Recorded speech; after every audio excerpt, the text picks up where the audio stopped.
Hello guys, अस्सलाम वालेकुम। आप देख रहे हैं फुली 5 वर्ल्ड यूट्यूब चैनल।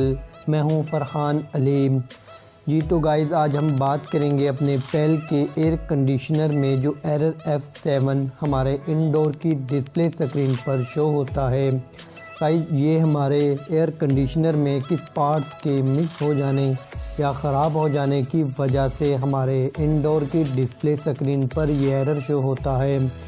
तो गाइस, वीडियो शुरू करने से पहले मेरे तमाम फ्रेंड्स से दरख्वास्त है कि अगर आप मेरे चैनल पर न्यू हो तो मेरे चैनल को सब्सक्राइब करें, लाइक करें और शेयर करें, और साथ में फ्रेंड्स बेल आइकन की घंटी को भी प्रेस कर दें ताकि मेरी हर न्यू आने वाली वीडियो बर वक्त आपको तक पहुंच सके। तो गाइस, हम अपनी वीडियो को आगे बढ़ाते हैं बिना टाइम वेस्ट किए। हाँ, तो फ्रेंड्स, हमारे पेल के एयर कंडीशनर में जो एरर F7 हमारे इंडोर की डिस्प्ले स्क्रीन पर शो होता है। तो फ्रेंड्स, ये एरर कोड हमारे एयर कंडीशनर में उस वक्त शो होगा जब हमारे वोल्टेज अप हो जाएं या वोल्टेज हमारे कम हो, तो इस सूरत में ही ये एरर शो होगा। तो फ्रेंड्स, आप इसके वोल्टेज को सेट करें। हमारे एयर कंडीशनर को जो वोल्टेज चाहिए होते हैं वो 220 या 25 तक। तो फ्रेंड्स, अगर इससे अप हो जाएं, ज़्यादा अप हो जाएं, तो फ्रेंड्स इस सूरत में हमारा एयर कंडीशनर ट्रिप हो जाएगा, या लो हो जाए तो इस सूरत में भी हमारा एयर कंडीशनर बंद हो जाएगा।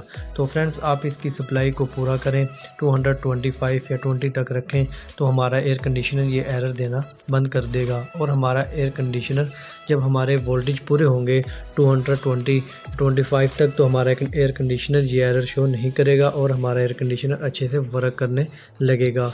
हाँ, तो फ्रेंड्स, अगर आप इसी किस्म की अच्छी नई वीडियोस देखना चाहते हैं तो फ्रेंड्स मेरे चैनल को सब्सक्राइब कर लें, लाइक करें और मेरी वीडियो को शेयर करें, और फ्रेंड्स मुझे कमेंट्स बुक में ज़रूर बताएं। तो फ्रेंड्स, मिलते हैं एक नेक्स्ट वीडियो में नई मालूमात के साथ। खुदा हाफिज़।